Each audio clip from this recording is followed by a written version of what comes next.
Monsieur le président, monsieur le ministre, mes chers collègues, la semaine dernière, l'examen en commission des affaires étrangères de divers projets de loi approuvant des conventions internationales n'a suscité aucune opposition.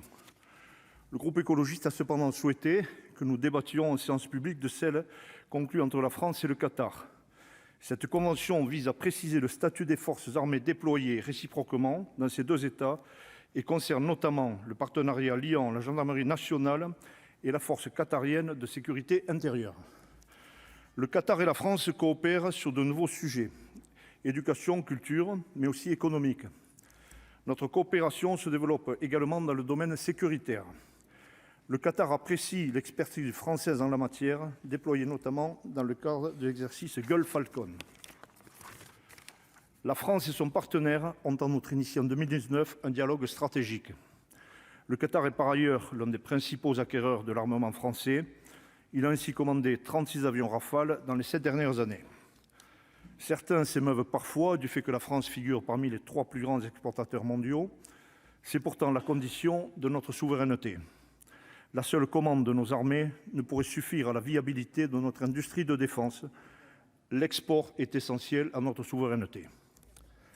Le Qatar a par ailleurs maintes fois démontré son attachement à la recherche de solutions négociées aux divers conflits que connaît la région. Ce fut le cas lors de l'accord de Doha en 2015. Son retrait en 2017 de la coalition menée par l'Arabie saoudite lui permet également de faciliter le dialogue dans la guerre au Yémen. C'est le Qatar encore qui a proposé son aide pour débloquer les négociations sur le nucléaire iranien. Le partenariat noué entre la France et le Qatar est bénéfique pour nos deux États. Notre relation privilégiée a ainsi été particulièrement précieuse au mois d'août dernier lorsqu'il s'est agi d'exfiltrer en urgence nos personnels d'Afghanistan. Le Qatar a également participé à l'opération Barkhane. Cette relation de coopération sert donc nos intérêts, mais elle permet également de diffuser nos valeurs. Nous voulons croire que la relation avec la France a contribué à l'amélioration relative des droits de l'homme au Qatar. Le droit du travail a connu de nombreuses avancées. Depuis 2020, les employeurs ne peuvent plus détenir les passeports de leurs employés. L'exigence d'un visa pour quitter le territoire a été supprimée et un salaire minimum est désormais en vigueur. La condition de la femme a également connu des progrès. Elle bénéficie ainsi de plus de liberté que dans bon nombre des États de la région, que ce soit en matière d'habillement, d'éducation ou encore de travail. C'est au Qatar que les femmes sont les plus présentes sur le marché de l'emploi. Cela ne signifie pas pour autant que ce jeune pays qui progresse vers la démocratie partage avec nous des valeurs identiques.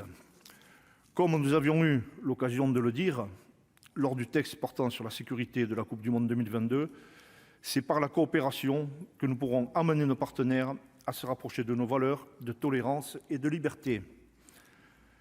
Quelles que soient les difficultés, l'indignation ne suffit pas. La France occupe une place bien particulière dans le monde et elle constitue une source d'inspiration pour nombre de pays. Les membres du groupe Les Indépendants sont convaincus que son action dans le monde, si elle implique comme toute action une forme de pragmatisme, permet de diffuser et de renforcer nos valeurs. Je vous remercie. Merci, cher collègue. Dans la suite de la discussion générale, la parole